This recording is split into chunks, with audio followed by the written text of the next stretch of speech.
வணக்கம் குழந்தைகளா. இன்னைக்கு நம்ம மழலை கதை புத்தகத்துல பார்க்க போற கதையின் பெயர் பகிர்ந்துண்போம் மகிழ்வோம். ஒரு காலத்தில் மகிழ்வனம் என்ற அடர்ந்த காட்டில் யாழன் என்ற யானை வாழ்ந்து வந்தது. அந்த காட்டில் பல வகையான மரங்கள் இருந்தன. யாழனுக்கு மாம்பழங்கள் என்றால் உயிர். வெயில் காலம் வந்தாலே அவன் மாம்பழங்களுக்காக ஆர்வத்துடன் காத்திருப்பான். ஒரு நாள் காட்டின் ஒரு மூலையில் யாழன் ஒரு பெரிய மாமரத்தை கண்டான்.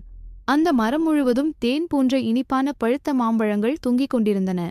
யாழனின் கண்கள் ஆச்சரியத்தை விரிந்தன. யாழன் தனது தும்பிக்கையால் மாம்பழங்களை ஒவ்வொன்றாக பறித்தான்.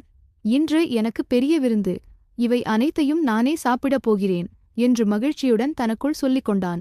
மாம்பழங்களை ஒரு பெரிய குவியலாக சேர்த்து வைத்தான். அப்போது கவின் என்ற முயல் அங்கு வந்தது. கவின் நீண்ட தூரம் ஓடி வந்ததால் மிகவும் பசியுடன் இருந்தது. யாழன் வைத்திருந்த மாம்பழக் குவியலை பார்த்ததும் கவினின் கண்கள் மின்னின. யாழன், எனக்கு ஒரு பழம் கிடைக்குமா என்று மெதுவாக கேட்டது. யாழன் முதலே யோசித்தான்.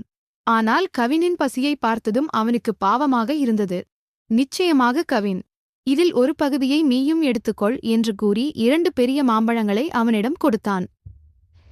மரத்தின் மேலே ஒரு கிளையில் அமர்ந்திருந்த இனியா என்ற ஆனை இதை பார்த்து கொண்டிருந்தது.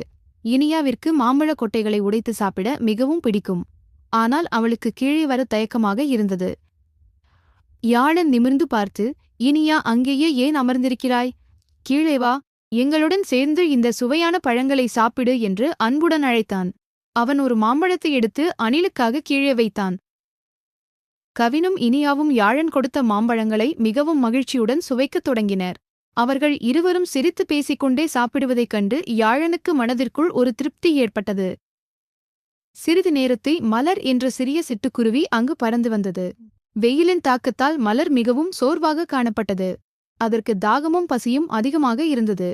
தரை இறங்கி மெதுவாக நடந்து வந்தது.